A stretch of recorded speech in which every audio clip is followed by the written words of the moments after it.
ஒரு பெரிய சுவாமி இருந்தார். அந்த சுவாமிக்கு 10 சகோதரர்கள் இருந்தார்கள். 10 பேர் பிரதர்ஸ் எல்லாம் இருந்தா. அந்த 10 பேர் இந்த ஒரு சுவாமி, எல்லாரையும் சேர்த்து 11 பேர்.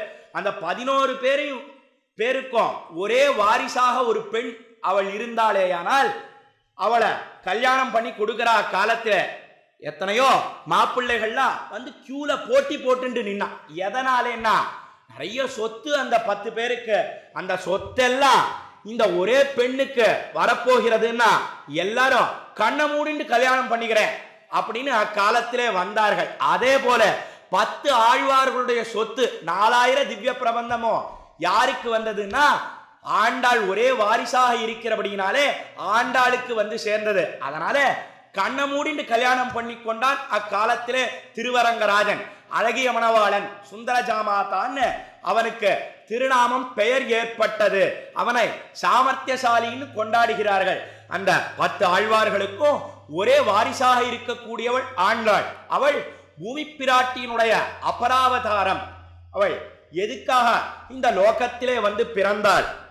அற்புதமாக ஒரு சரித்திரம் காட்டப்படுகிறது. திருக்குறுங்குடி அப்படின்ற திவ்ய கஷேத்திரம், அவ்விடத்துல கைசிக புராணம் நடந்தது. இன்னைக்கும் கார்த்திகை மாசம் சுக்லபக்ஷ ஏகாதசி துவாதசி மறுநாள் அந்த ஏகாதசி என்ன இந்த கைசிக புராணம் அவ்விடத்தில இசை நாட்டியங்களோட அபிநயித்து காட்டப்படுகிறது. அவ்விடத்திலே நடந்த ஒரு சரித்திரம். அக்காலத்திலே பாசி தூர்த்து கிடந்தது.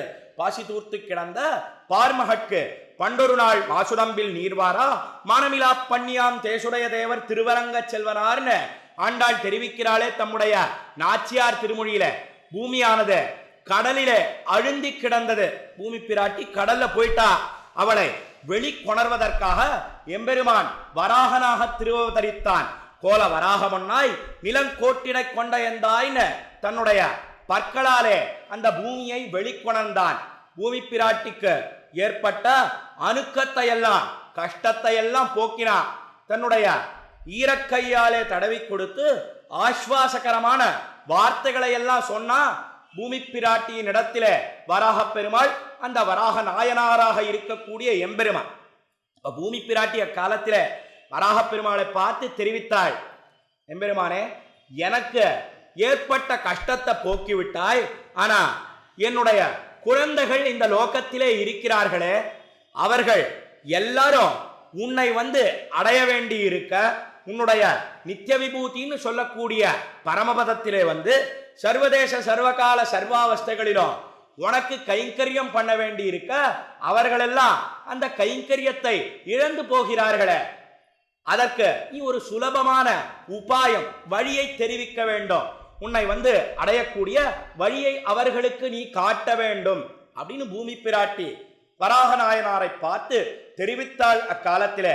உடனே வராக பெருமாள் தெரிவித்தான் அக்காலத்திலே, நான் தான் எத்தனையோ வழிகளை சொல்லி இருக்கிறேனே.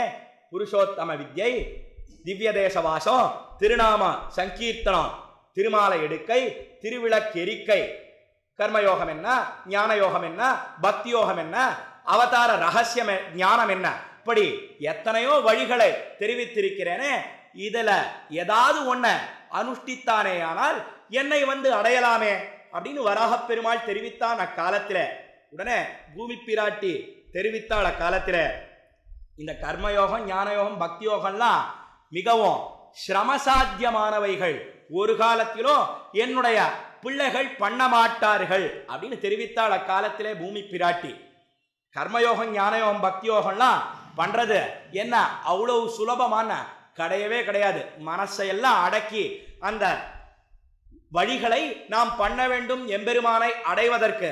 அது மாத்திரமல்ல, இந்த கர்மயோகம் ஞான யோகம் பக்தி யோகம்லாம் பண்றோமே, தொடங்கும் காலத்துல அதை தொடங்கிறதுக்கு முன்னாடி எம்பெருமான் இடத்திலே போய் நாம் பிரார்த்திக்க வேணும். எம்பெருமானே, கர்மயோகத்தை தொடங்க போற, இது நிர்விக்னமாக எந்த ஒரு தடையும் இல்லாமல் நிறைவேறும்படியாக நீ செய்தருள வேணும், நீ கிருபை செய்தருள வேணும்னு பிரார்த்திக்க வேணும் அந்த எம்பெருமான் இடத்துல. அப்படி பிரார்த்தித்தாதான் அந்த கர்மயோகம் நிர்விக்னமாக முதல்ல நடைபெறும். அது மாத்திரமல்ல, கடைசியாக பலன் கொடுக்க கூடியவனோ அந்த எம்பெருமான் தான். அதனால ஒரு காலத்திலும் அதெல்லாம் சுலபமே கிடையாது, மிகவும் கஷ்டமாக இருக்கக்கூடியது அந்த கர்மஞான பக்தியோகங்கள் எல்லாம். அது மாத்திரமல்ல, இந்த கர்மயோகம் ஞானயோகங்கள்லாம் அனுஷ்டிக்கும் காலத்திலே அந்திம ஸ்மிருதி இருக்க வேணும். கடைசி காலத்துல எம்பெருமானை போய் நாம் அடைய வேண்டும், மோட்சம் நமக்கு கிடைக்க வேண்டும்ன்ற ஆசை இருக்க வேண்டும். ஆசை இருந்தாத்தான் நமக்கு மோட்சம் கிடைக்கும். அக்காலத்துல ஜடபரதர் அப்படின்ற ஒரு ரிஷி எழுந்தருளி இருந்தார். அவர் ஞானயோக நிஷ்டர், ஞானயோகத்தை அனுஷ்டித்தார். ஞானயோகத்தை அனுஷ்டித்து கொண்டு இருக்கும் காலத்திலே ஒரு நாள் ஒரு மான் தீர்த்தத்தை பருகுவதற்காக ஒரு குளத்துக்கு வந்தது. அந்த குளத்துக்கு ஆத்துக்கு சமீபத்திலே இந்த ஜடபரதர் ஞானயோகத்தை அனுஷ்டித்து கொண்டிருக்கிறார். அந்த மான் ஜலபானம் பண்ணும் காலத்தில, தீர்த்தத்தை பருகும் காலத்தில ஒரு சிங்கம் கர்ஜித்தது. அந்த சிம்ம கர்ஜனையை கேட்டதோ இல்லையோ, அந்த மான் நடுங்கி போச்சு. அந்த மான் கர்ப்பிணியா வேற இருக்கு. நடுக்கத்தினாலே என்ன ஏற்பட்டதுன்னா, பிரசவமானது நழுவித்து மான் குட்டியை பிரசவித்தது. ஆனா தாய்மான் செத்து போச்சு. பார்த்தார் இந்த ஜடபரதர், அந்த குட்டி மானை எடுத்து வந்தார், அதை உபலாலனம் பண்ணினார், அதை வளர்த்து வந்தார். கடைசி காலத்துல இந்த மானை பத்தியே நினைத்து கொண்டிருந்தார் இந்த ஜடபரதர்னு சொல்லக்கூடிய ரிஷி. ஐயோ, நாம் போன பிற்பாடு இந்த மானை யார் ரட்சிப்பர்கள், யார் உபலாலனம் பண்ணுவார்கள் அப்படின்னு நினைச்சுண்டு பிராணனை விட்டார். மறுஜன்மம் மானாகவே வந்து பிறந்தார் அப்படின்னு ஒரு சரித்திரம் காட்டப்படுகிறது. எதுக்காக தெரிவித்தேன் என்னால், இந்த கர்மயோகம் ஞானயோகங்கள்லாம் அனுஷ்டிக்கும் காலத்திலே அந்திம ஸ்மிருதி இருந்தால்தான் நமக்கு மோட்சம் கிடைக்கும். இல்லைன்னா மோட்சம் கிடைப்பது சிரமம். அதனால எம்பெருமானே, இதெல்லாம் மிகவும் கஷ்டமாக இருக்கக்கூடியது அப்படின்னு பூமி பிராட்டி வராக பெருமாளை பார்த்து தெரிவித்தார். அதுவும் கடைசி காலத்துல எம்பெருமான எங்கேயாவது நினைக்க முடியுமா? இல்ல நினைக்கிறதுக்கு தான் உடலார்களான்னா ஒரு காலத்திலும் கிடையவே கிடையாது. அதை பத்தி அற்புதமா தெரிவிக்கிறார் சுவாமி பெரியாழ்வார் தம்முடைய பெரியாழ்வார் திருமொழியில. சோர்வினால் பொருள் வைத்தது உண்டாகில் சொல்லு சொல்லென்னு சுத்தும் இருந்து ஆர்வினவிலும் வாய் திறவாதே அந்த காலம் அடைவதன் முன்னம். சோர்வினால் பொருள் வைத்ததுண்டாகி, ஒரு சுவாமி படுத்துட்டு இருக்கார், கடைசி காலம் அந்திம தசை. அப்பொழுது அநேகம் பேர் அவர்களை, அந்த சுவாமியை அநேகம் பேர்கள் சுத்தி சூழ்ந்தார்கள். சூழ்ந்து கொண்டு என்ன தெரிவிக்கிறார்கள்? காதுல திருமந்திரார்த்தத்தை தெரிவிக்கிறார்களா, இல்ல திருப்பாவை சொல்லுன்னு சொல்றாளா? கிடையவே கிடையாது. எங்க என்ன பொருள் வைத்திருக்கிறேன், எங்கேயாவது எங்களுக்கெல்லாம் தெரியாமல் எங்கேயாவது பணத்தை டெபாசிட் பண்ணிருக்கீரா சொல்லும் அப்படின்னு கேட்கிறார்களே ஒழிய ஒரு காலத்திலும் எம்பெருமானுடைய திருநாமத்தை சொல்லுவதே கிடையாது. இந்த படுத்துட்டு இருக்காரே அந்த சுவாமி, அவர் சொல்ல தொடங்கினார், HDFC பேங்க்ல ஒரு 1 லட்சம் ரூபாய் டெபாசிட் பண்ணி வச்சிருக்கேன், இந்தியன் பேங்க்ல ஒரு 10 லட்சம் ரூபாய் டெபாசிட் பண்ணிருக்கேன். இப்படி வரிசையா சொல்லிண்டே வந்தார். சொல்லிண்டு வரக்கூடியவர் ஸ்டேட் பேங்க் ஆஃப் இந்தியால ஒரு 5 லட்சம் ரூபாய் லோன் அப்படின்னு தெரிவித்தார் அந்த சுவாமி. இதை கேட்ட உடனே பக்கத்துல இருக்கக்கூடியவர்கள்லாம் என்ன சொன்னார்கள் காலத்திலேனா, ஐயோ இத்தனை நாள் நல்ல நினைவோட பேசிட்டு இருந்தாரு, திடீர்னு புத்தி பெசங்கி போயிடுதே. டெபாசிட் பண்ணிருக்காருன்னா நல்ல ஞானம் இருக்கான், ஆனா லோன் அதை கொடுக்கணும்னா ஞானம் மழுங்கி போயிடுதான். இப்படி அல்லவா எல்லோரும் தெரிவிக்கிறார்கள். ஆர் வினவிலும் வாய்க்கிறவாதே அந்த காலம் அடைவதன் முன்னம். எல்லாரும் பக்கத்தில உட்கார்ந்து கொண்டு சூழ்ந்து கொண்டு இருக்கிறார்கள். அக்காலத்திலே ஒரு சுவாமி மற்றொரு சுவாமியை பார்த்து தெரிவித்தார், நீ ராத்திரி பூரா பக்கத்திலேயே உட்கார்ந்து இருக்கிற, கொஞ்சம் எழுந்திருந்து போய் ஸ்நானம் பண்ணிட்டு தீர்த்தமாடிட்டு குளிச்சுட்டு பானம் பண்ணி காஃபி சாப்பிட்டு வாருமே அப்படின்னு அந்த சுவாமியை பார்த்து ஒரு சுவாமி தெரிவித்தார். உடனே அந்த சுவாமி தெரிவித்தாரா, இவர் இக்கேடு கிடக்க எனக்கு ஸ்நானம் ஒரு கேடா பானம் ஒரு கேடா அப்படின்னு தெரிவித்தாரா. ஆனா உண்மையிலேயே அவருக்கு என்ன அபிப்பிராயம்னா, ஒருவேளை நாம ஸ்நானம் பண்ணும் காலத்தில டெபாசிட் எங்கெல்லாம் வச்சிருக்கான்ற ரகசியத்தை இன்னொரு சுவாமிக்கு சொல்லிட்டாருன்னா என்ன பண்றது அப்படின்ற பயமே ஒழிய உண்மையிலேயே பரிவு கிடையவே கிடையாது. இப்படி அல்லவா எல்லோரும் சூழ்ந்து கொண்டு கிடக்கிறார்கள். ஆர் வினவிலும் வாய்த்திரவாதே அந்த காலம் அடைவதன் முன்னம். ஆர் வினவிலும்னா யார் கேட்டாலும் ஒன்னும் சொல்ல முடியறதே இல்ல. ஸ்ரேஷ்மா அடைத்து விடுகிறது. கண்டாவரோத நவிதௌ ஸ்மரணம் குதஸ்தேன்னு தெரிவிக்கிறாரே முக்குந்த மாலையிலே குலசேகர பெருமாள். அந்த ஸ்ரேஷ்மாவானது அடைத்து விடுகிறது. யார் கேட்டாலும் இவரால பதில் சொல்ல முடிவதில்லை அப்படின்னு எல்லாரும் அர்த்தம் தெரிவிப்பார்கள். ஆனா விஸ்வவாட்சி காமணியான சுவாமி மணவாள மாமுனிகள் ஒரு விசேஷார்த்தம் காட்டினார். ஆர்வினவிலும் வாய் திறவாதேன்னா என்ன அர்த்தம்னா, இந்த படுத்துட்டு இருக்காரே சுவாமி, அவருக்கு அநேகம் சொத்து, அநேகம் இடத்துல அநேகம் டெபாசிட் பண்ணி வச்சிருக்கார், லேண்ட் எல்லாம் வச்சிருக்கார். அப்படிப்பட்டவர் கடைசி காலத்துல நிறைய சொத்து இருக்கிறபடியினால, வெல்த் இருக்கிறபடியினாலே ஒரு இளம் பெண்ணை கல்யாணம் பண்ணிட்டு வந்தார். அந்த இளம் பெண்ணை இவர் கண்முள்ளாலே நிறுத்தி, ஒருவேளை அவள் கண்ணும் கண்ணீருமாக நின்னா, அவள் கண்ணீரை பார்த்தாலாவது இவர் எங்கெல்லாம் பைசா வச்சிருக்கான்ற ரகசியத்தை சொல்லுவாரோ அப்படின்னு நிறுத்தி பார்த்தா அப்பொழுதும் அவராலே சொல்ல முடிவதில்லை. ஸ்மேஷ்மா அடைத்து விடுகிறது அப்படின்னு தெரிவித்தார் சுவாமி பெரியாழ்வார். இப்படி அல்லவா எல்லோரும் இருக்கிறார்கள். அப்படி இருக்கிறச்சே அந்திம ஸ்மிருதி கடைசி காலத்துல எம்பெருமானே எப்படி உன்னை நினைக்க முடியும் அப்படின்னு ஆண்டாள் தெரிவிக்க, உடனே வராக பெருமாள் அற்புதமாக ஒரு ஸ்லோகம் தெரிவித்தான். அதைத்தான் வராக சரம ஸ்லோகம் அப்படின்னு கொண்டாடுகிறார்கள் நம்முடைய பூர்வர்கள். ஸ்திதே மனசி சுஸ்வஸ்தே ஷரீரே சதியோ நரஹா தாத்து சாமியே ஸ்திதே ஸ்மர்த்தா விஸ்வரூபஞ்ச மாமஜம் ததஸ்தம் ரியமானந்து காஷ்டபாஷான சன்னிபம் அகம் ஸ்மராமி மத்பக்தம் நயாமி பரமாம் கதிம்னு அற்புதமாக தெரிவித்தான் வராக நாயனார். அக்காலத்திலே பூமி பிராட்டியை பார்த்து சுலபமான உபாயம் வழியை சொல்லுன்னு பூமி பிராட்டி கேட்டாள். அதற்கு உத்தரமாக இதை தெரிவித்தான் எம்பெருமான் சொன்னான் அக்காலத்திலே. அததான் நான் சொல்லியிருக்கேனே, ஒருவன் எல்லா தாத்துக்களும் சமமாக இருக்கும் காலத்திலே எவன் ஒருவன் என்னை நினைக்கிறானோ அப்படிப்பட்டவனை கடைசி காலத்திலே நானே நினைக்கிறேன். அப்போதைக்கிப்போதே சொல்லி வைத்தேன் அரங்கத்தரவணை பள்ளியானேன்னு தெரிவிக்கிறாரே பெரியாழ்வார். அப்போதைக்கிப்போதே சொல்லி வைத்தாலே போறோம், கடைசி காலத்திலே நானே வருவேன். என்னுடைய அத்தவாள தலை உத்தரியத்தாலே இவர்களுடைய தலையெல்லாம் மூடிக்கொண்டு தலையில பனியெல்லாம் விழாமல் நானே அழைத்து கொண்டு போவேன் அப்படின்னு தெரிவித்தான் அக்காலத்திலே அந்த எம்பெருமான். அகம் ஸ்மராமி மத்பக்தம் நயாமி பரமாம் கதிம், அவனை நான் நினைத்து கொண்டிருப்பேன். எவ்வளவு காலம் எம்பெருமான் நம்மை நினைத்து கொண்டிருப்பான்னா, நம்முடைய பூர்வர்கள் ஒரு விசேஷார்த்தம் காட்டினார்கள். இந்த ஜீவாத்மாவை தன்னுடைய லோகமான நித்திய விபூதிக்கு அழைத்து கொண்டு சென்ன பிற்பாடும் கூட எம்பெருமான் நினைச்சுட்டே இருப்பான். என்ன நினைச்சுட்டு இருப்பான்னா, இப்படி விபரீதங்கள் நிலையாடக்கூடிய இந்த லோகத்திலே, நடையாடக்கூடிய லோகத்திலே ஒருவன் எல்லா தாத்துக்களும் சமமாக இருக்கும் காலத்திலே என்னை நினைத்தானே அப்படின்னு நினைத்து கொண்டே இருப்பனாம் அந்த எம்பெருமான். அகம் ஸ்மராமி மத்பக்தம் நயாமி பரமாம் கதிம், இப்படி நானே அழைத்து கொண்டு போவேன் அப்படின்னு தெரிவித்தான் அக்காலத்திலே எம்பெருமான். அது மாத்திரமல்ல, இப்படி பாடினால் என்னை வந்து அடையலாமே அப்படின்னு எம்பெருமான் தெரிவித்தான்.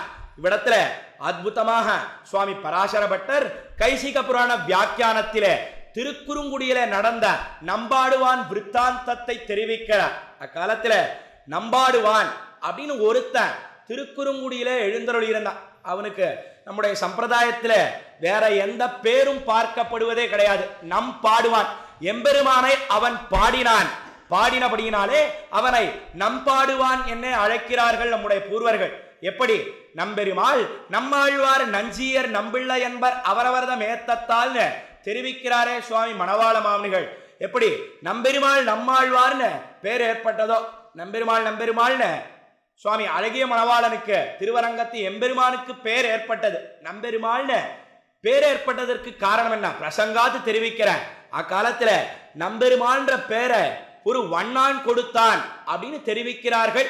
இது ஒரு நிர்வாகம். அக்காலத்தில திருவரங்கத்து எம்பெருமான் அழகிய மணவாளனோ திருவள்ளரை செந்தாமரை கண்ணன் புண்டரீகாட்சனோ மாறி போயிட்டான். ரெண்டு பேரும் இன்னைக்கு சேவித்தாலும் ஒரே மாதிரியாக இருப்பார்கள். ரெண்டு பேரும் மாறி போயிட்டா. யார் நம்பெருமாள் யார் திருவள்ளரை புண்டரீகாட்சன் என்பதை கண்டுபிடிக்கவே முடியல. அக்காலத்துல கண் தெரியாத ஒரு வண்ணான் வாஷர்மேன் தோபி இருந்தான். அவன் தெரிவித்தான். அக்காலத்தில 2 பெருமாளுக்கும் திருமஞ்சனம் பண்ணுங்க, அபிஷேகம் பண்ணுங்க. அபிஷேகம் பண்ணி அந்த தீர்த்தத்தை எனக்கு கொடுங்கோள், அதை வைத்து நான் கண்டுபிடித்து விடுகிறேன்னு வண்ணான் தெரிவித்தான். அந்த திருமஞ்சன தீர்த்தத்தை அந்த வண்ணானுக்கு கொடுத்தார்கள். அக்காலத்திலே அவன் நம்பெருமாள் அப்படின்னு தெரிவித்தான். அக்காலத்தில் எப்படி அவனுக்கு தெரிந்ததுன்னா, அவன் தினந்தோறும் நம்பெருமாளுடைய சலவை அந்த வஸ்திரத்தை எல்லாம் நன்னா அதை தியௌத்தமாக அதை தோய்த்து அவன் எம்பெருமானுக்கு நம்பெருமாளுக்கு கொடுக்கக்கூடியவன். அதனாலே அவனாலே கண்டுபிடிக்க முடிந்தது. அவன் நம்பெருமாள்னு பேர் கொடுத்தான் அப்படின்னு ஒரு நிர்வாகம் காட்டினார்கள். மத்தொன்னு என்னன்னா, நம்பெருமாள் நம்பெருமாள்னு நம்முடைய பூர்வர்கள் எல்லாரும் கொண்டாடுகிறார்கள். இவர்தான் நம்பெருமாள்னு கொண்டாடுகிறார்கள், அதனாலே நம்பெருமாள்னு பேர் ஏற்பட்டது அப்படின்னு மற்றொரு நிர்வாகம் காட்டுகிறார்கள். அதே போல நம்மாழ்வார் நம்மாழ்வார்னு அடியனுடைய ஊரான ஆழ்வார் திருநெறியிலே அவதரித்த ஆழ்வாருக்கு நம்மாழ்வார் அப்படின்ற திருக்குறுகூர் சடகோபன் என்று கொண்டாடப்படக்கூடிய பராங்குஷர்னு கொண்டாடப்படக்கூடிய ஆழ்வாருக்கு நம்மாழ்வார்ன்ற பெயர், அந்த பெயரை யார் கொடுத்தார்னா நம்பெருமாள் கொடுத்தான் அக்காலத்தில். எதனாலேன்னா, நமக்கெல்லாம் யாரிடத்துல விசேஷமாக பிரீத்தி இருக்கிறதுன்னா லோகத்துல நாம் பார்க்கிறோம். யார் நமக்கு விசேஷமா கௌரவம் பண்றாளோ, யார் நமக்கு பணங்காசெல்லாம் கொடுக்கிறாளோ அவர்களிடத்திலே விசேஷமான பிரீத்தி இருக்கிறது, அபிமானம் இருக்கிறது.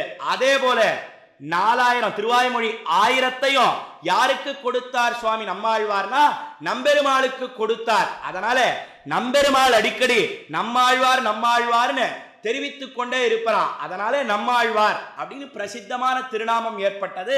ஆழ்வார் திருநெறியிலே அவதரித்த பராங்குஷருக்கு பிரசங்காத்து தெரிவித்த. அதே போல நம்பாடுவான் அப்படின்னு இவனுக்கு பெயர் ஏற்பட்டது.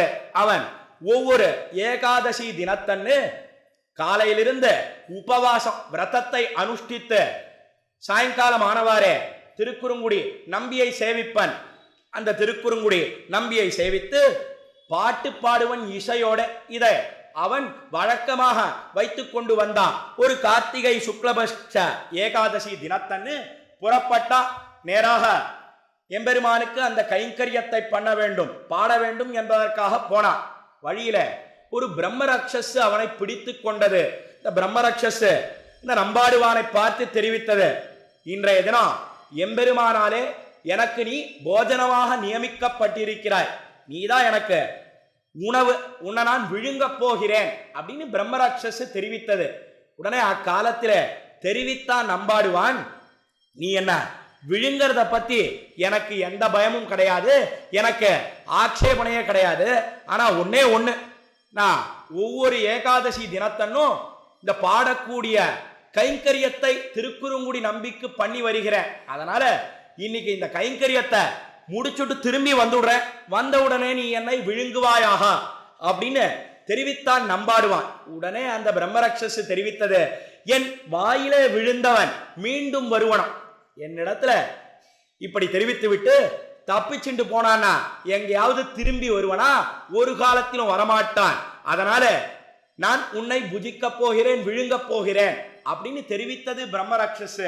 உடனே தெரிவித்தான் அக்காலத்திலே நம்பாடுவான் 18 விதமான பிரதிஜைகளை பண்ணினான். எப்படிப்பட்ட பிரதிஜைகள்னா, எவன் ஒருவன் சத்தியத்தை தவிர பொய்யே பேசுறானோ அவன் எப்படிப்பட்ட நரகத்துக்கு போவனோ அந்த நரகத்திலே நான் போக கடவேன் அப்படின்னு முதல்ல ஒரு பிரதிஜையை தெரிவித்தான். இப்படி வரிசையா சொல்லிக்கொண்டே வருகிறான் அந்த நம்பாடுவான். இதையெல்லாம் கேட்டோம்னா நாம் எல்லாரும் அந்த பாபங்களை எல்லாம் பண்ணிக்கொண்டே இருக்கிறோம். சத்திய தர்மம் பிரதிஷ்டிதம்னு முதல்ல தெரிவித்தான். அதற்கு மேல ஒருத்தனுக்கு 2 பாரியை மனைவிகள், அப்படிப்பட்ட கணவனானவன் ஒரு பாரியை இடத்துல விசேஷமான பிரதிபத்தியை பண்ணி மற்றொரு பாரியையை தூஷிக்கிறானோ அவன் எப்படிப்பட்ட நரகத்துக்கு போவனோ அப்படிப்பட்ட நரகத்துக்கு நான் போக கடவேன். பங்கியிலே பேதம் பண்ணுகிறான். திருப்போணம் சாப்பாடையெல்லாம் சாதிக்கும் கொள்ளும் காலத்திலே பேதம் பண்ணுகிறானே அவன் எப்படிப்பட்ட நரகத்துக்கு போக கடவனோ அந்த நரகத்துக்கு நான் போக கடவேன் அப்படின்னு வரிசையா சொல்லிட்டு வரான். என்ன பண்ணாலும் இந்த பிரம்மராட்சஸ் அவனை விடர்தாவே இல்லை. கடைசியாக தெரிவித்தான், யஹா நாராயணம் நாராயண மதான்யைஹி தஸ்ய பாபேன லிப்யேவம் யத்யமம் நாகமே புனஹ. எவன் நாராயணனை தவிர மற்றொருவனுக்கு திருவாராதனம் பண்ணுகிறானோ, இதர தேவதையை அவனுக்கு சமமாக நினைக்கிறானோ, அப்படிப்பட்டவன் எந்த நரகத்துக்கு போக கடவனோ அந்த நரகத்துக்கு நான் போக கடவேன் அப்படின்னு தெரிவித்தான். தெரிவித்த உடனே பிரம்மராட்சஸ் பார்த்தது, இதை காட்டிலும் கொடிய பாவம் எதுவுமே கிடையாதுன்னு நினைத்தது. உடனே அவனை விட்டுடுத்து நேராக புறப்பட்டான் நம்பாடுவான். திருக்குறுங்குடி நம்பியை ஸ்தோத்திரம் பண்ணினான், இசையோட பாடினான், மீண்டு எழுந்தருளினான். அக்காலத்துல திருக்குறுங்குடி நம்பி இவனை பரிசோதித்து பார்க்க வேணும், இவனை டெஸ்ட் பண்ணோன்றதுக்காக ஒரு பால்ய வடிவை எடுத்துக்கொண்டு வழியிலே வந்தார் திருக்குறுங்குடி நம்பி.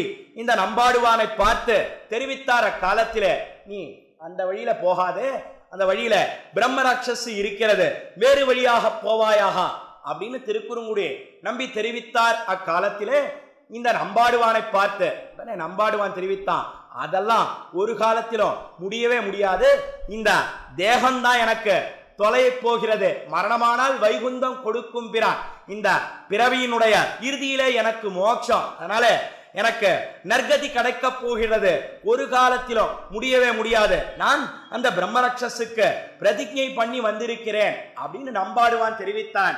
உடனே திருக்குறுங்குடி நம்பி தன்னை காட்டி கொடுத்தான், நீ போகக்கூடிய காரியம் நல்லதாக ஆகட்டும் அப்படின்னு மங்களகரமான வார்த்தைகளை தெரிவித்து நம்பாடுவானை திருப்பி அனுப்பினார். திருக்குறுங்குடி நம்பி நேராக பிரம்மராட்சஸின் இடத்துல வந்து சேர்ந்தான். இந்த நம்பாடுவான், என்னை விழுங்குவாயாக அப்படின்னு பிரம்மராட்சஸை பார்த்து தெரிவித்தான் நம்பாடுவான். உடனே பிரம்மராட்சஸ் தெரிவித்தது, நீ சொன்னபடி இங்கே வந்துவிட்டாய், நான் பூர்வ ஜென்மத்திலே சோமசர்மான்ற பேரோட ஒரு பிராமணனாக பிறந்தேன், எத்தனையோ யாகங்களை எல்லாம் பண்ணினேன், அதுல அநேக லோபங்கள் ஏற்பட்டது, மந்திரலோபம், தந்திரலோபம், கிரியாலோபம்னு சொல்லக்கூடிய தடங்கள்கள்லாம் ஏற்பட்டது, அவபிருத ஸ்நானம் பண்ணவில்லை, அந்த யாகத்தை முடிக்கவில்லை, அதனால இப்பொழுது ஒரு ராட்சசனாக வந்து பிறந்திருக்கிறேன், நான் உன்னை புஜிக்க போதில்லை, ஆனா அதுக்கு பதிலா நீ இத்தனை நாள் எம்பெருமானை நோக்கி பாடினாயே அந்த பலனையெல்லாம் எனக்கு கொடுக்க வேணும் அப்படின்னு பிரம்மராட்சஸ் நம்பாடுவானை பார்த்து கேட்டது. உடனே நம்பாடுவான் தெரிவித்தான், அதெல்லாம் முடியவே முடியாது, நீ என்ன தெரிவித்திருந்தாய், என்ன விழுங்க போகிறேன்னு தான் சொல்லி இருந்தாய், அதனால நீ உன் இஷ்டம் போல என்ன விழுங்கலாமே ஒழிய ஒரு காலத்திலும் அந்த பாடின பலனை எல்லாம் நான் உனக்கு கொடுக்க முடியாது அப்படின்னு பிரம்மராட்சஸை பார்த்து நம்பாடுவான் தெரிவித்தான். உடனே பிரம்மராட்சஸ் தெரிவித்தது, சரி எல்லா பலனை கொடுக்காமல் போனாலும் பரவாயில்லை, நீ இன்னைக்கு கைசிகம்ன்ற ஒரு பண் அந்த ராகத்திலே அந்த இசையோட பாடினாயே, அந்த பாட்டினுடைய பலத்தையாவது எனக்கு கொடுக்க வேண்டும்னு கேட்க அதை கொடுத்தான் நம்பாடுவான். பிரம்மராட்சஸ் அதை பெற்றுக்கொண்டது. பிரம்மராட்சஸும் நற்கதியை அடைந்தது, நம்பாடுவானும் நற்கதியை அடைந்தான் என்று சரித்திரம் பார்க்கிறோம். அந்த நம்பாடுவானை யாரோட சேர்த்தார்கள்னா விஸ்வாமித்ர விஷ்ணு சித்த துளசி பிருத்தியரோடு உள்கலந்து தொழுகுலமானவன் நிலையார் பாடலாலே பிராமண வேள்வி கொரமுடித்தவையும் அறிவார்க்கிறே ஜன்மோத்கரிசாப கரிசங்கள் தெரிவதுன்னு தெரிவிக்கிறார் சுவாமி அழகிமணவாள பெருமாள் நாயனார் ஆச்சாரிய ஹிருதயத்தில். யாரோட நம்பாடுவான சேர்த்தார்கள்னா விஸ்வாமித்ர விஷ்ணு சித்திர துளசி பிருத்தியரோட சேர்த்தார்கள். விஸ்வாமித்ர அவர் திருப்பள்ளி எழுச்சி பாடினார், கௌசல்யா சுப்ரஜா ராமபூர்வா சந்தியா பிரவர்த்ததேன்னு துயில் உணர்த்தினார் ராமபிரானை என்று நாம் பார்க்கிறோம். அதே போல துளசி பிருத்தியர் அப்படின்னு கொண்டாடப்படக்கூடிய தொண்டரடி பொடியாழ்வார் அவரும் துயில் உணர்த்தினார்னு பார்க்கிறோம். அதே போல பெரியாழ்வாரும் துயில் உணர்த்தியுள்ளார். ஆனா பெரியாழ்வார் திருப்பள்ளி எழுச்சி பாடினது நாம எங்க தேடினாலும் கிடைக்கவே மாட்டேன்றது அற்புதமாக தெரிவிக்கிறார்கள் நம்முடைய பூர்வர்கள். அரவணையாய் ஆயரேரே அம்ம முன்ன துயிலையாயே இரவு முன்னா துரங்கு நீ போய் இன்னும் முச்சி கொண்டதாலோன்னு 2ஆம் பத்திலே 2ஆம் திருமொழியிலே துயில் உணர்த்துகிறார் சுவாமி பெரியாழ்வார். திருப்பள்ளி எழுச்சி பாடுகிறார் அந்த எம்பெருமானுக்கு. இந்த 3 பேரோட சேர்த்தார்கள் நம்பாடுவானை. அதனால உயர்ந்த குலம் எது, தாழ்ந்த குலம் எதுன்னா, நல்ல குலத்திலே பிரிந்திருந்தாலும் பகவத் பக்தி இல்லைன்னா அவன் தாழ்ந்தவன், தாழ்ந்த குலத்திலே பிறந்திருந்தாலும் பகவத் பக்தி இருந்ததேயானால், எம்பெருமானிடத்திலே பக்தி, பாகவதர்களிடத்திலே பக்தி இருந்ததேயானால் அவர்கள் உயர்ந்தவர்கள் என்று காட்டுகிறார்கள். அற்புதமா தெரிவிக்கிறார் சுவாமி பிள்ளைப்பெருமாள் ஐயங்கார் தம்முடைய திருவரங்க கலம்பகத்திலே. பாதியாய் அழுகிய கால் கையரேனும் பழிதொழிலும் இழிகுலமும் படைத்தாரேனும் ஆதியாய் அரவணையாய் என்பராகில் அவரன்னோ யாம் வணங்கும் அடிகளாவார்.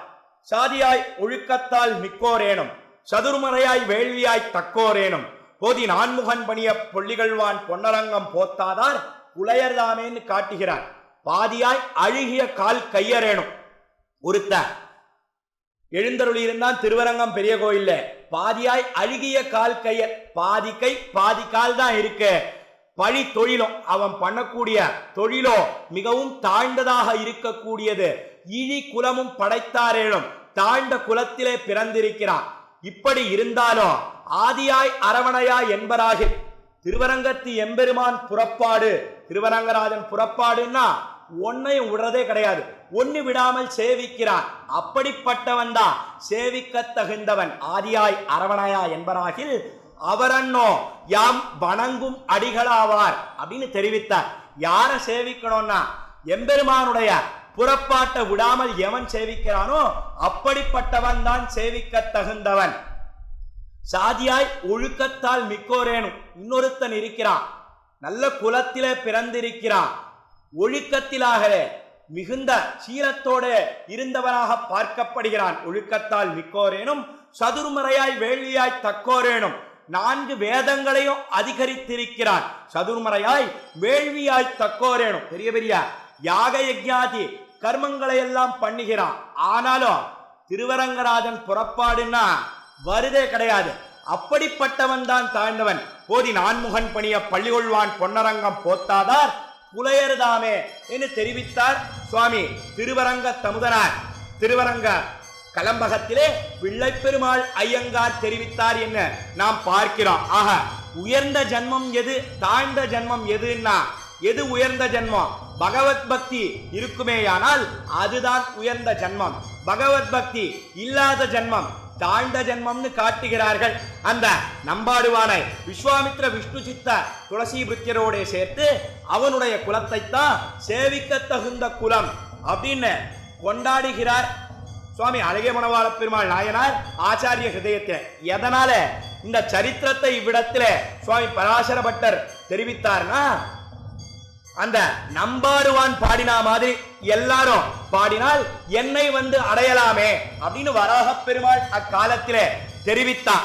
உடனே ஆண்டாள் தெரிவித்தா, பூமி பிராட்டியாக இருக்கக்கூடிய ஆண்டாள் அவ்விடத்திலே பூமி பிராட்டியாக திருவவதாரம் பண்ணினார். இந்த பூமி பிராட்டி தெரிவித்தாள், என்னுடைய குழந்தைகள் அதுவும் பண்ண மாட்டார்கள், பாட மாட்டார்கள். பாடுறதுன்னா அவ்வளவு சுலபமா?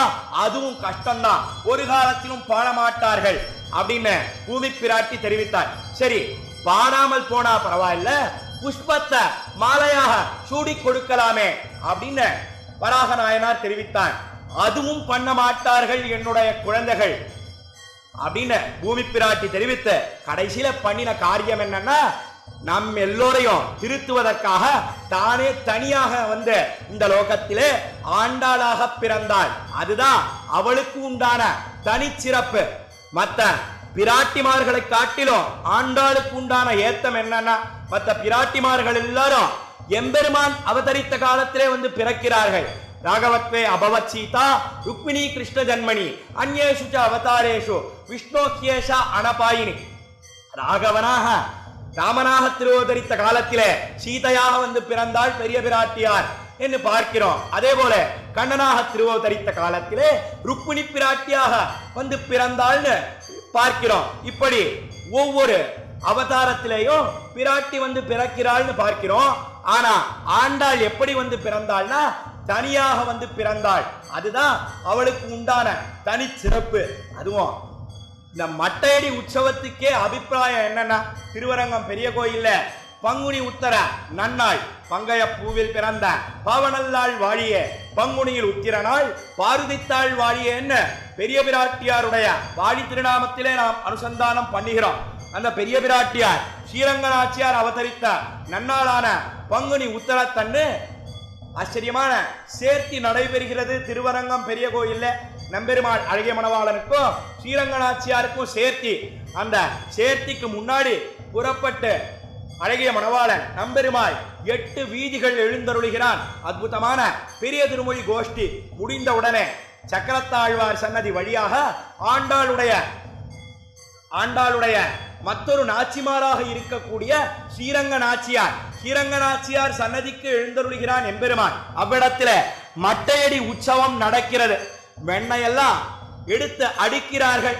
அந்த கதவை சாத்தி எம்பெருமான் இதுக்கு என்ன தாத்பரியம் தெரிவிக்கிறார்கள். எல்லாரும் என்ன அர்த்தம் தெரிவிக்கிறார்கள்னா, எம்பெருமான் அழகிய மணவாள எங்கெங்கயோ போயிட்டு வந்தான், அதனால பிரணய கலகம் பிரணய ரோஷத்தினாலே ஸ்ரீரங்கநாச்சியார் கதவை அடைக்கிறாள் என்று எல்லோரும் தெரிவிக்கிறார்கள். ஆனா உண்மையிலேயே இதற்கு தாத்பரியம் என்னன்னா, நாச்சியார் ஸ்ரீரங்கநாச்சியார் திருவரங்கத்து எம்பெருமான மட்டடி உற்சவம் நடக்கிறதே, அதற்கு காரணம் என்னன்னா, எம்பெருமானே நீ மாத்திரம் தனியாக ஆசிரித சம்ரக்ஷணத்திற்காக போயிட்டு வந்தாயே, உனக்கு யாராவது கிடைப்பார்களா? மலத்துழாய் மாட்டேனி மனம் வைத்தாய் மாஞ்ஞாலம் வருந்தாதேன்னு தெரிவிக்கிறாரே சுவாமி நம்மாழ்வார். உனக்கு ஒருத்தரும் கிடைக்க மாட்டார்கள். நாளாக தனியாக வந்து இவ்விடத்திலே பிறந்தாய் என்று நாம் பார்க்கிறோம். அதுதான் ஆண்டாளுக்கு உண்டான தனிச்சிறப்பு. சூடி கொடுத்தாய், சூடி கொடுத்த நாச்சியார் அப்படின்னு பெயர் பெற்றாய். பாடி கொடுத்தாய், பாடவல்ல நாச்சியார் என்னும் பெயர் பெற்றாள்னு கொண்டாடுகிறார்கள் நம்முடைய பூர்வர்கள். திருப்பாவை 30 பாசுரங்களும் பாடி கொடுத்தாய். அது மாத்திரமல்ல, அந்த ஆழ்வார்களை காட்டிலும் ஆண்டாளுக்கு மற்றொரு பெருமை என்னன்னா, ஆழ்வார்கள் எல்லாரும் பாசுரம் பாடுகிறார்கள். நாயிகா பாவம், பெண்மையினுடைய தன்மையை ஏறித்துக் கொண்டு பாசுரம் பாடுகிறார்கள். அக்காலத்திலே சுவாமி நம்மாழ்வாருக்கு பராங்குஷ நாயகி அப்படின்னு பெயர். பராங்குஷ நாயகின்ற பெயரோட 11 பாசுரங்கள் பாடுகிறார். அதுல 10 பாசுரங்கள் நாயிகா பாவத்திலே பாடுகிறார். 11வது பாசுரம் தானான தன்மையை வெளியிட்டு விடுகிறார். அணிகுருகூர் சடகோபன் சொன்னா அப்படின்னு தெரிவிக்கிறார். அதே போலத்தான் திருமங்கை ஆழ்வாரும் பாசுரம் பாடுறச்சே 10 பாசுரங்கள் நாயிகா பாவத்திலே பாடுகிறார். 11வது பாசுரம் தானான தன்மையை வெளியிட்டு விடுகிறார். வேடிக்கையா அடியனுடைய தாத்தா ஒரு கதை தெரிவிப்பர். இவ்விடத்துல ஒருத்த பக்கத்தாத்துக்கு போய் அந்த பக்கத்தாத்துல இருக்கக்கூடிய நகைகளை எல்லாம் திருடி கொண்டு தன்னுடைய கிரகத்திலே வந்து வீட்டிலே வந்து வைத்து விட்டான். போலீஸ்காரெல்லாம் வந்தா இன்வெஸ்டிகேட் பண்ணா. இந்த நகையெல்லாம் யார் திருடினா அப்படின்றத கண்டுபிடிக்கணும்ன்றதுக்காக போலீஸ்காரெல்லாம் வந்து இன்வெஸ்டிகேட் பண்ணிட்டு இருக்கான். அப்போ திருடினா இந்த திருடன் பக்கத்தாத்துக்காரன் தன் பேர்ல சந்தேகம் வரக்கூடாது அப்படின்றதுக்காக என்ன பண்ணினான் அப்படின்னா, தானும் இந்த போலீஸ்காராலோட வந்து சேர்ந்துட்டான். இந்த திருடனை பிடிக்கிறதுக்கு தேடுற மாதிரி இவனும் சேர்ந்து தேடினான். அக்காலத்துல போலீஸ்காரால பார்த்து தெரிவித்தான், இந்த திருடன் இந்த படி வழியா ஏறி இப்படி வந்திருக்கணும், இந்த பீரோல இருக்கக்கூடிய நகைகளை எல்லாம் எடுத்திருக்கணும், இந்த பக்கமா வந்து செவிரேறி இந்த பக்கம் குதித்திருக்கணும்னு சொல்லணும். ஆனா தவறி போய் என்ன சொன்னான்னா, இந்த பக்கம் நான் குதித்த நகை இப்படி விழுந்தது அப்படின்னு தெரிவித்தான். தெரிவித்த உடனே அகப்பட்டு கொண்டு விட்டான். இதே போலத்தான் மற்ற ஆழ்வார்கள் எல்லாரும் என்ன பண்ணினார்கள்னா, நாயிகா பாவத்தை பெண்மையினுடைய தன்மையை ஏறிட்டு கொண்டு பாசுரம் பாடுகிறார்கள். ஆனா கடைசி பாசுரத்திலே தானான தன்மையை வெளியிட்டு விடுகிறார்கள். ஆனால் ஆண்டாள் 29 பாசுரங்கள் கோபிகா பாவனையிலே பாடினாள். 30வது பாசுரம் தானான தன்மை பெண்மையாகவே இருந்து பாசுரம் பாடினாள், பெண்ணாகவே இருந்த பாசுரம் பாடினாள் என்ன காட்டுகிறார்கள். ஆக புருஷனை கொண்டு காமுறுவதை காட்டிலும் ஸ்திரீ அதாவது பெண் புருஷனை கொண்டு காமுறுவது பள்ளமடையாகையாலும் அப்படின்னு வியாக்கியானம் பண்ணினார் சுவாமி பெரியவாச்சான் பிள்ளை. ஜலத்தை கீழேன்னு மேல ஏத்தணும், சம்பு போட்டு மோட்டார்ல மேல ஏத்துறோம்னா சிரமப்படுகிறோம். ஆனா மேலேந்து கீழே ஜலம் இறங்குறச்சே சுலபமாக இறங்கி விடுகிறது, ஈஸியாக இறங்கி விடுகிறது. அதே போலத்தான் ஆண்டாள் பெண்ணாகவே இருந்த பாசுரம் பாடினாள். பள்ளமடையாகையாலும் என்று காட்டினார்கள். அது மாத்திரமல்ல, ஆண்டாளுக்கு பகவத் பக்தி எப்பொழுதிருந்து இருந்ததுன்னா பால்யாத் பிரபதி சுஸ்னிக்தா லக்ஷ்மணோ லக்ஷ்மி வர்தனஹா.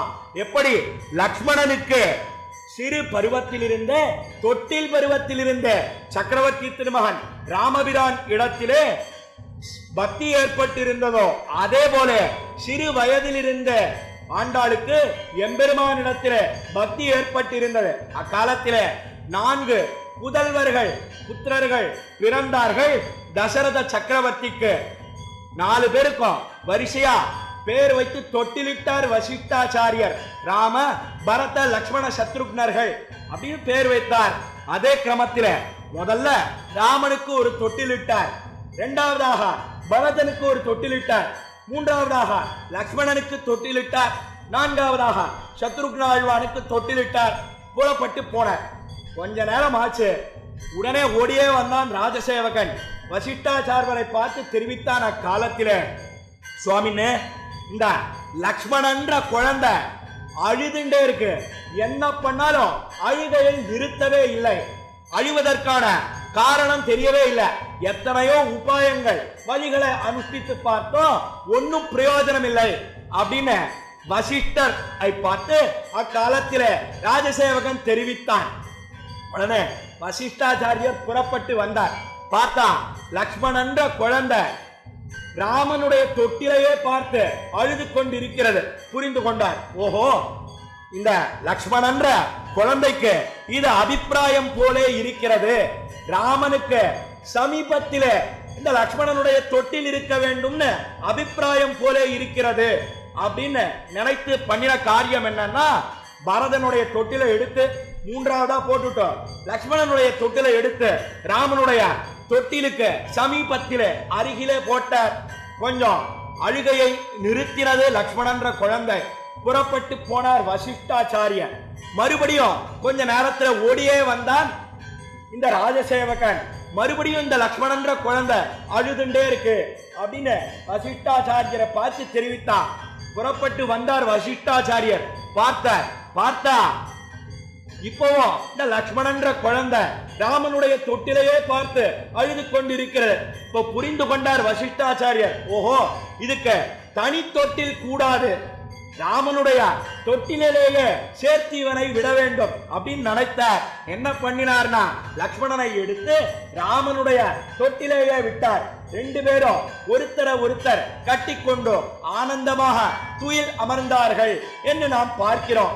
இப்படி லக்ஷ்மணனுக்கு எப்படி தொட்டில் பருவத்தில் இருந்த ராமபக்தி ஏற்பட்டிருந்ததோ அதே போல ஆண்டாள் நாச்சியாருக்கு சிறு பருவத்தில் இருந்த இளம் வயதிலிருந்து எம்பெருமானிடத்திலே பக்தி ஏற்பட்டிருந்தது என்பதை நாம் பார்க்கிறோம். அது மாத்திரமல்ல, தானான தன்மையாலேயோ பெரியாழ்வார் வயிற்றில் பிறப்பாலேயோ மிகுந்த பக்தியோட இருந்தால் அந்த ஆண்டாள் எம்பெருமானை சேவிக்க வேண்டும் அப்படின்னு ஆசைப்பட்டாள்.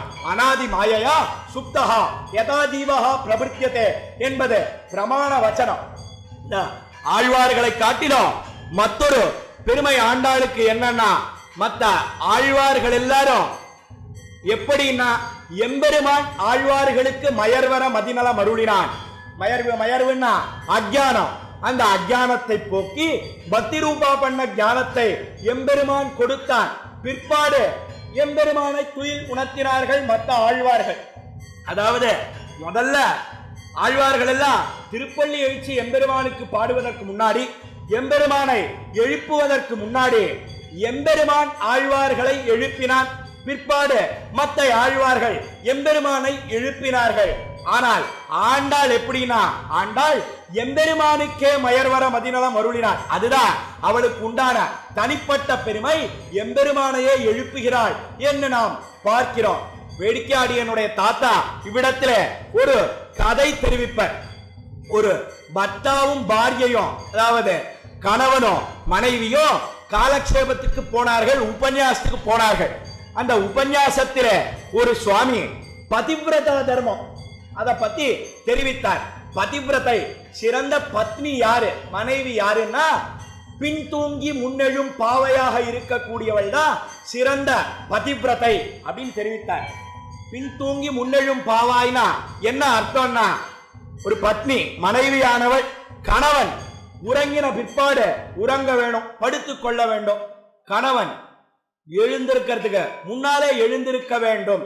அதுதான் உயர்ந்த தர்மம், பதிவிரதா தர்மம் அப்படின்னு தெரிவித்தார் இந்த சுவாமி காலக்ஷேபத்தில, உபன்யாசத்தில. அன்றைய தினம் உபன்யாசம் முடிந்தது. கிரகத்துக்கு வீட்டுக்கு வந்து சேர்ந்தார்கள் இந்த கணவன் மனைவியும். ராத்திரி 11 மணி ஆயிடுத்து. இந்த கணவன் ஏதோ புஸ்தகம் படிச்சுட்டே இருக்கார். இந்த மனைவி கணவனை பார்த்து, நீ இப்படி புஸ்தகம் பார்த்துட்டே இருந்தீர்னா நான் எப்படி பதிவிரதையாரு அப்படின்னு இந்த பெண் கேட்டாள்.